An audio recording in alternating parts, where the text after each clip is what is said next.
COVID-19 ini tentu akan berpengaruh dengan persoalan ekonomi masyarakat, itu yang paling mendasar. Nah, dari sekian banyak daerah yang Ibu kunjungi, apa problem yang paling krusial yang nantinya mungkin apabila Ibu terpilih sama Bapak Cendra untuk pemulihan ekonomi? Yang pastinya sih karena kan mayoritas penduduk Jambi ini petani, sehingga yang pertama kali harus dipulihkan ya ekonomi. Masalah pertanian. Gitu kan. Nah, pertanian di sini erat kaitannya dengan infrastruktur yang tersedia. Itu yang akan kita benahi. Kemudian tata niaga dari pertanian itu sendiri, karena jangan sampai ada sistem ijon, jangan sampai ada monopoli dan sebagainya. Dan infrastruktur ke kantong-kantong ekonomi juga harus kita perhatikan. Jangan sampai masyarakat petani kesulitan untuk memasarkan hasil taninya. Kemudian juga masalah tata niaganya, bagaimana agar harga-harganya juga menjadi harga yang bersaing. Kemudian juga agar komoditasnya juga menjadi lebih beragam ya. Walaupun memang masyarakat Jambi terbiasa dengan karet ya, bukan berarti kedepannya tidak boleh hanya karet saja yang kita utamakan. Kita juga sangat menganjurkan untuk komoditi pertanian lainnya, seperti misalnya nilam, rami, sereh wangi yang seperti itu. Itu juga nilai jualnya lumayan tinggi ya. Sehingga diversifikasi seperti itu yang kita harapkan, sehingga Jambi itu dikenal menjadi wilayah pertanian yang produktif. Ke depan Ibu, ini kan sangat dituntut kreativitas dan inovasi para kepala daerah ya. Betul. Terutama dalam menciptakan lapangan pekerjaan yang kita tahu angka pengangguran semakin meningkat. Mungkin Ibu sudah punya rencana seperti itu, gimana? Kondisi lokal Jambi ini harus seperti ini untuk menciptakan lapangan pekerjaan. Iya. Jadi tentu bahwa penciptaan lapangan kerja itu harus berdasarkan sumber daya alam, berdasarkan topografi, geografi yang ada di wilayahnya masing-masing. Sehingga itu kan akan menjadikan bagaimana daya saing produk-produk kita menjadi lebih baik kembali. Seperti misalnya di bidang pertanian, kita akan sangat menyarankan bagaimana agar para petani kita betul-betul serius menggarapnya, diiringi dengan perbaikan di tata niaga, diiringi dengan langkah-langkah kita mencari investor yang mau berinvestasi untuk sektor hilirnya. Karena sayang kan produk-produk kita ini masih hampir sebagian besar masih di sektor hulu gitu. Sementara nilai tambahnya yang tinggi ya di sektor hilir gitu. Nah, bagaimana juga menjadi sebuah tantangan pekerjaan yang tidak mudah, bagaimana agar kita juga menciptakan regulasi-regulasi yang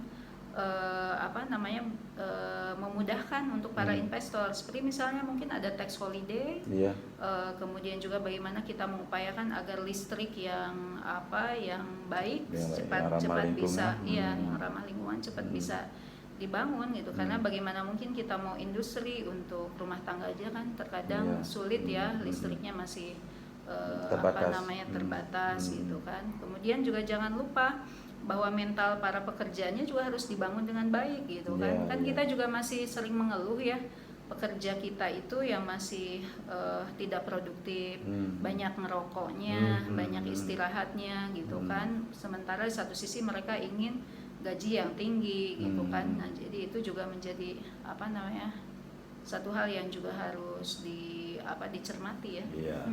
Sebuah fenomena yang selama ini Bu, Jambi ini kan sumber daya alamnya cukup kaya ya.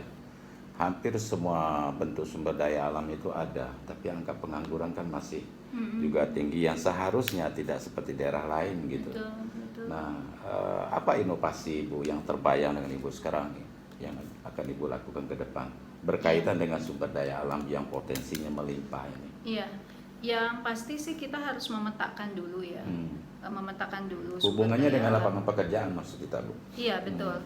Betul, pekerjaan itu akan didapat apabila memang tersedia jenis pekerjaannya. Dan jenis pekerjaan yang tersedia itu tentu harus erat kaitannya dengan sumber daya alam kita. Sumber daya alam kita ini lebih mengarah kepada agraris kan. Sehingga saya juga sarankan waktu itu beberapa kali ketemu anak mahasiswa, saya tanya, kalian kalau selesai kuliah mau bekerja sebagai apa gitu kan. Dan macam-macam sih jawabannya, tapi hampir tidak ada yang mengatakan ingin bertani gitu. Iya, Ini menjadi sebuah hal yang bagi saya sih menyedihkan gitu, iya. karena Jambi sendiri lahan pertaniannya terbentang sangat Luas, luas gitu kan. masih banyak lahan tidur. Betul, masih banyak lahan tidur. Sehingga salah satu program kita juga ada program bangun desa itu bagaimana menyediakan anggaran 200 juta per desa. Kita tidak per kecamatan karena apa? Itu akan menjadi bagi kami tidak adil gitu, karena kan tiap kecamatan tuh berbeda jumlah desa kelurahannya. Tapi apabila setiap desa atau kelurahan itu akan langsung menyasar, dan kita utamakan juga di situ harus padat karya, sehingga masyarakatlah yang akan kemudian menjadi pelaku dari pekerjaan tersebut yang akan tentunya sangat bermanfaat. Kemudian juga lahan-lahan tidur itu kita prioritaskan juga untuk bagaimana masyarakat bisa membangun situ. Dan terus terang sih ini berat ya, karena masyarakat kita juga kan terbiasa ke ladang, bekerja apa adanya, merasa cukup, mental itu yang harus dirubah, dan itu tidak mudah terus terang. Makanya kita perlu gerakan anak-anak milenial yang mereka pandangannya biasanya jauh lebih terbuka dan semangatnya juga jauh lebih semangat, lebih mudah bagi kita untuk mengarahkan kepada mereka agar mereka melihat bahwa tidak ada keberhasilan itu tanpa perjuangan, dan tidak ada perjuangan itu yang tidak melelahkan, harus lelah, harus capek.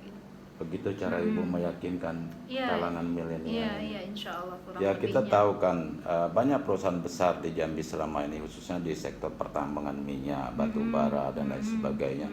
Tetapi yang terserap anak-anak muda Jambi kan hanya segelintir di sana. Betul. Mereka lebih banyak ya, mohon maaf, jadi penonton. Betul. Barangkali mungkin ada win-win solutionnya ke depan seperti apa ini, agar mereka bisa terakomodir. Toh Jambi juga banyak anak-anak muda sarjana yang potensial di bidang teknis apapun gitu kan, bisa bersaing. Nah, selama ini kan lebih banyak dimonopoli oleh tenaga kerja dari luar, bahkan asing sekarang juga banyak di Jambi.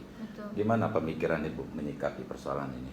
Iya, jadi apa yang akan kami lakukan itu pernah saya lakukan dulu saat saya di Dewan Kerajinan Nasional. Waktu itu saya memanggil pimpinan dari BUMN, BUMD yang ada di Provinsi Jambi. Memang karena kapasitas saya ketua Dekranas, tentu saya tidak ada kapasitas untuk memanggil di luar itu. Saat itu saya menanyakan tentang jumlah dana CSR pada kesempatan itu ya, dan bagaimana komitmennya untuk para perajin kita. Namun di situ juga menjadi sebuah cara saya untuk mengetahui seberapa besar sih serapan tenaga kerja yang bisa diserap oleh perusahaan-perusahaan tersebut.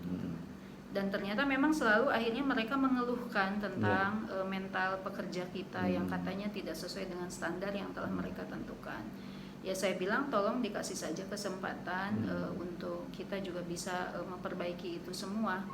Dan rencana saya ke depannya, jika insya Allah memang saya dipercaya menjadi wakil gubernur itu, maka saya akan bertemu kembali dengan para pimpinan dari perusahaan-perusahaan tersebut. Saya ingin tahu jenis pekerjaan apa yang dibutuhkan dan bagaimana itu bisa kita siapkan. Dan tentu ini erat kaitannya dengan masalah pendidikan kita.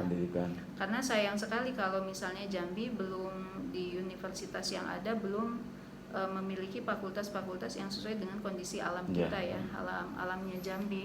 Kita misalnya masih butuh banyak ahli perikanan, ahli geologi, kemudian ahli karet, ahli sawit, termasuk ahli dari tanaman-tanaman buat pengobatan seperti sereh, terus citronella yang itu kan sangat bermanfaat. Dan sekarang harganya ternyata luar biasa.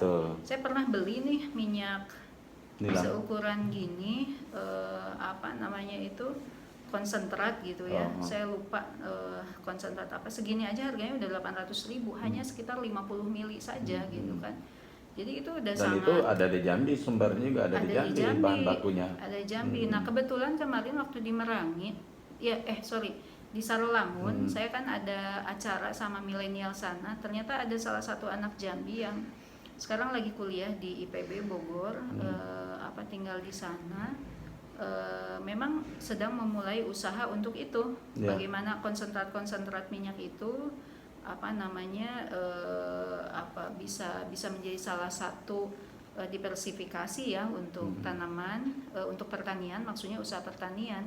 Dan waktu kemarin saya tahu dia sudah mulai mengajak seorang petani untuk membuat bagaimana lahannya ditanam serai wangi yang kemudian dijadiin konsentrat untuk kemudian dijual ya tentunya. Dan dia pakai nama Jambi perusahaannya gitu kan. Nah ini rencana berarti saya. Ini di sektor UKM Bu yang punya potensi untuk dikembangkan juga.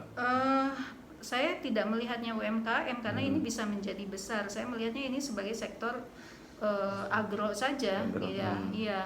Dan rencana saya memang seperti ini deh, bahwa kita itu akan salah satu misi kita itu kan ada Millennial Center. Nah Millennial Center inilah yang akan menjadi wadah kami bagaimana untuk serius menggarap agar kaum milenial ini betul-betul kita berdayakan di lintas sektor ya, di pertaniannya, pertambangannya, perikanan, semua harus ada di situ. Dan bagaimana di situ juga menjadi sebuah wadah untuk berkomunikasi, untuk berdiskusi, dan juga menjadi ajang bagi kita datangkan ahli-ahli dari berbagai kalangan di Jakarta untuk bisa menelurkan ide-idenya buat kaum milenial kita gitu kan, sehingga di situ suasananya harus hidup, suasananya tetap harus cozy, nyaman buat anak milenial, tapi di satu sisi itu juga menjadi suasana yang produktif. Saya juga tidak mau hanya tempat kongkow musik seperti itu aja, juga nggak mau, tapi betul-betul tujuannya bagaimana ada ide-ide yang fresh, yang jangan salah juga, itu harus cepat untuk dieksekusi gitu. Harapannya sih begitu.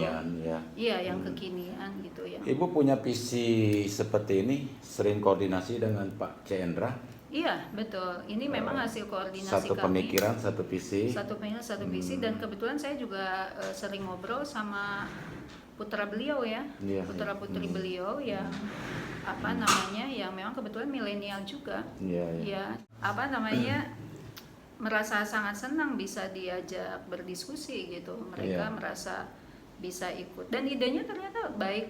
Seperti minggu lalu mereka mengadakan kegiatan safety riding, anak milenial bikin film sendiri gitu kan, lomba sendiri, dan insya Allah besok saya ketemu mereka mau melaporkan. Ibu kelihatannya lebih dekat dengan mereka. Alhamdulillah, mungkin karena saya juga mengerti punya bahasa anak-anak dan perasaannya.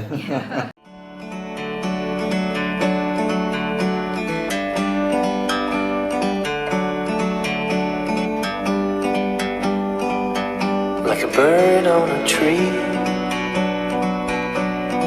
I'm just sitting here. I got time, it's clear to see. From up here, the world seems small. We can sit together